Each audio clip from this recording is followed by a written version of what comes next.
एक बड़ी हवेली के पास एक छोटा सा गांव था।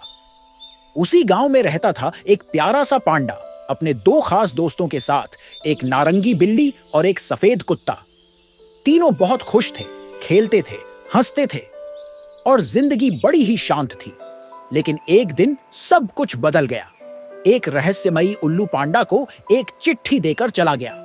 पांडा हैरान होकर बोला, ये क्या हो सकता है? उसने चिट्ठी खोली और देखा, वो चिट्ठी थी उसके दादाजी की। चिट्ठी में लिखा था एक छिपे हुए खजाने के बारे में। पांडा चौंक गया। क्या सच में दादाजी मेरे लिए कोई खजाना छोड़ गए हैं? वो भागते हुए अपने दोस्तों के पास गया और चिट्ठी दिखाई। बिल्ली और कुत्ता ध्यान से पढ़ने लगे। फिर हमें दिखता है पांडा का दादाजी एक साहसी खोजी।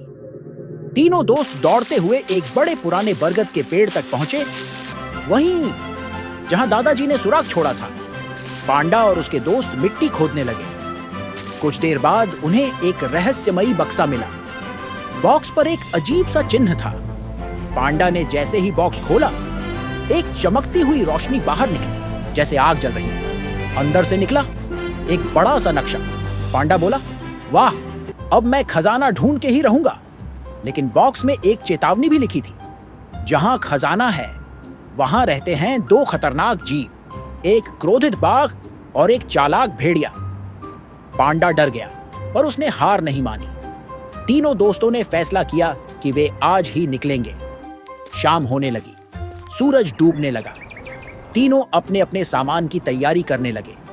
कुत्ता कुछ खाने का सामान पैक कर रहा था और बिल्ली अपनी नींद से जूझती हुई देख रही थी। एक बार फिर सबने साथ बैठकर प्लान बनाया और फिर वे चल पड़े।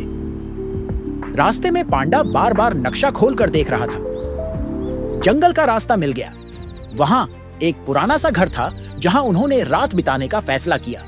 रात को वे तीनों बैठकर बातें कर रहे थे, लेकिन तभी जंगल के दूर कोने से दो चमकती आंखें दिखने लगीं। धीरे धीरे साफ हुआ, वो थे वही बाघ और भेड़िया। बाघ गुस्से भरी नजरों से उस झोपड़ी को घूर रहा था। झाड़ियों के पीछे से सिर्फ आंखें दिख रही थीं। पांडा को शक हुआ।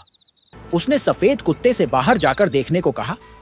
कुत्ता बाहर गया और जोर जोर से भौंकने लगा, पर जंगल एकदम शांत। पांडा और बिल्ली झोपड़ी के कोने में छिप गए। फिर दूर से बाघ और भेड़िया दिखाई दिए। पांडा और बिल्ली बाहर आए और जंगल की ओर देखने लगे। चारों तरफ सन्नाटा, लेकिन उनके चेहरों पर डर साफ था। पांडा बोला, हमें बहुत संभल कर रहना होगा। तभी हवा जोर से चलने लगी। पांडा के बैग से रोशनी निकलने लगी। कुछ ही पल में सब कुछ शांत हो गया। पांडा ने अपने दोस्तों से कहा, कल से असली खेल शुरू होगा। धीरे धीरे सुबह हो गई, लेकिन जंगल में खतरनाक बाघ और भेड़िया भी हैं। भेड़िया फुसफुसाकर बोला, किसी भी कीमत पर मुझे वो तीनों चाहिए। और फिर कहानी यहीं खत्म नहीं होती।